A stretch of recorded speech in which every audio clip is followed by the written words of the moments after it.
Assalamualaikum warahmatullahi wabarakatuh. Berjumpa kembali dengan saya Kang Hilman di channel SBBC TV.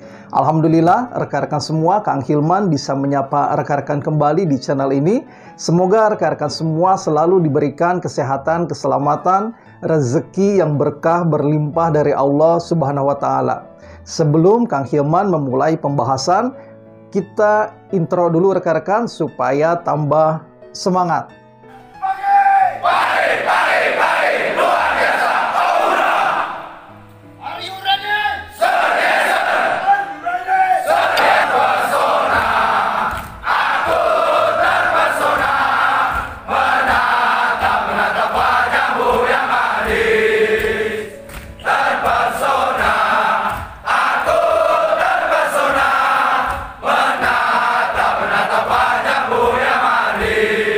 Baik rekan-rekan, kita lanjutkan pembahasan. Kementerian Ketenagakerjaan telah mengambil suatu kebijakan yang tertuang di Permenaker nomor 2 tahun 2022 yang aturan lengkapnya telah Kang Hilman bacakan di video sebelumnya. Itu mengundang berbagai macam reaksi, baik itu dari anggota DPR, Presiden KSPI, para pengamat, khususnya rekan-rekan buruh atau rekan-rekan pekerja di lapangan. Lebih khususnya lagi rekan-rekan anggota Satpam. Ini tentunya sangat merugikan, terutama bagi kami yang berprofesi sebagai seorang Satpam. Kenapa? Karena profesi Satpam saat ini statusnya outsourcing. Ketika kami misalkan diberhentikan atau kami mengundurkan diri, yang kami harapkan yaitu salah satunya dari BPJS Ketenagakerjaan JHT atau Jaminan Hari Tua. Karena kami ketika diberhentikan itu tidak dapat pesangon. Lain halnya dengan karyawan tetap, ketika pemberhentian ada pesangon yang didapatkan.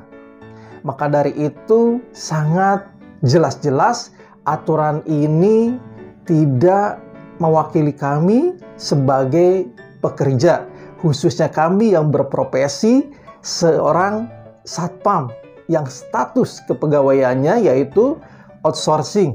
Dalam hal ini rekan-rekan Satpam pun bereaksi, dan reaksinya seperti apa akan Kang Hilman bacakan dan akan Kang Hilman tampilkan di monitor.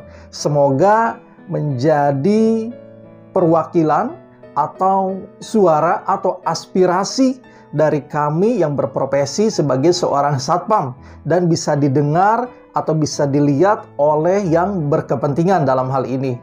Oke rekan-rekan, tanpa berlama-lama Kang Hilman akan bacakan langsung berbagai macam reaksinya dari anggota Satuan Pengamanan. Yang pertama atas nama David Kurniawan. Ya nggak bisa sejalan sama pekerja kontrak bang. Mungkin kalau statusnya karyawan tetap oke lah, karena ada masa pensiun kerjanya dan ada pesangon. Kalau status kerja kontrak kan nggak ada pesangon dan hanya JHT lah harapannya setelah tidak bekerja. Dilihat dari itu aja sudah kelihatan sangat merugikan kaum buruh kontrak. Sekarang begini, semisal undang-undang Permenaker baru tetap dipakai, pilihan cuma ada dua, mau kerja dipotong terus sama BPJS dan menunggu sampai 56 tahun baru bisa diambil atau resign sebelum undang-undang baru mulai demi menyelamatkan uang kita bagi pekerja outsourcing. Lanjut berikutnya atas nama Pridolinus Dow.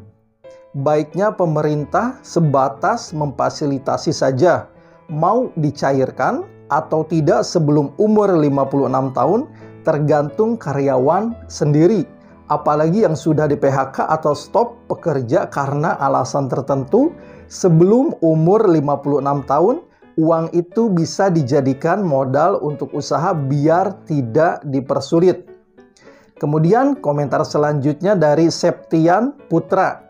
Gambarannya menyedihkan, misal Satpam outsourcing yang sekarang usianya di bawah 50 tahun, yang tiap 1 tahun sekali tanda tangan PKWT, kemudian kontraknya tidak diperpanjang, tidak punya pesangon, harapan satu-satunya untuk menyambung hidup, ya itu uang JHT untuk biaya sehari-hari dan cari kerja lagi.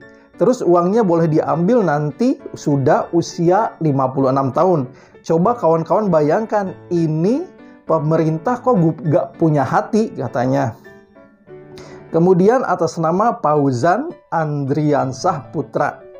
Kebutuhan sekarang makin banyak, jadi saya minta kepada Bu Menteri menaker tolong peraturan itu dihapus karena saya seorang security yang hanya mengandalkan BPJS apabila kita sudah dipensiunkan. Kemudian atas nama Zipa YFA, tujuan Ibu Menteri itu baik, tapi situasi di lapangan kan beda-beda. Kalau yang di PHK umurnya belum 56 tahun, terus nunggu beberapa lama, tolong dong sebelum bikin kebijakan, dikaji lebih dalam. Salam Satpam. Kemudian atas nama Giza Reni, pemerintah belum melihat hal ini, mereka hanya melihat satu posisi saja. Ini namanya gak adil. Lanjut atas nama Anwar Sanusi. Saya mewakili Satpam di kantor, saya tidak setuju sebab dana itu yang jadi andalan keluarga. Bisa buat modal, yang karyawan enak. Kata pemerintah akan memberikan jaminan kehilangan pekerjaan selama 6 bulan. Lah terus, kalau orangnya sudah pengen usaha, mau modal dari mana kalau bukan JHT yang diharapkan? Kemudian lanjut atas nama Wong Jowo Musik. Kemanusiaan yang adil dan beradab. Keadilan sosial bagi seluruh rakyat Indonesia. Katanya sebagai dasar negara, ternyata hanya kata kiasan. Katanya negara kepemimpinan mana yang menjadi pemimpin rakyat sesungguhnya? Kok kelihatannya malah sebagai kumpulan penguasa? Pasal 28E ayat 3 Undang-Undang Dasar 1945 mengenai kebebasan berpendapat, freedom speak. Kemudian atas nama Kaswin, parah, yang susah makin susah, yang sengsara makin ditindas, diijek dan dicekik. Kemudian atas nama Ahmad Wardono, niat baik tapi belum pas diterapkan pada bangsa yang masih berkembang. Intinya tetap tak setuju dengan kebijakan yang akan diterapkan pada peraturan baru BPJS JHT. Kemudian atas nama Keva Gaul, Bapak Presiden tolong perhatikan kesejahteraan Satpam. JHT sampai umur 56 juga mentok.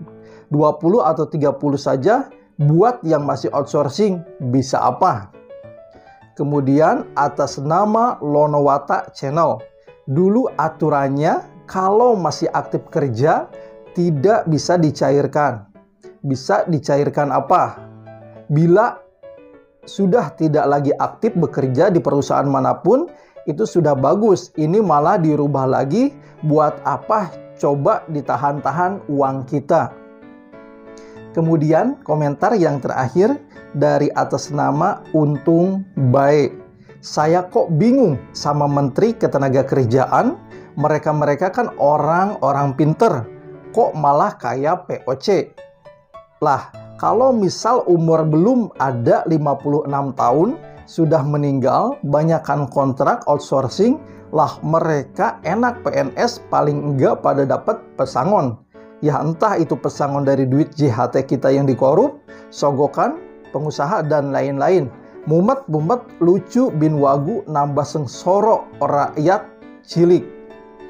Demikian rekan-rekan berbagai macam komentar, tanggapan atau reaksi dari rekan-rekan Satpam khususnya di lapangan.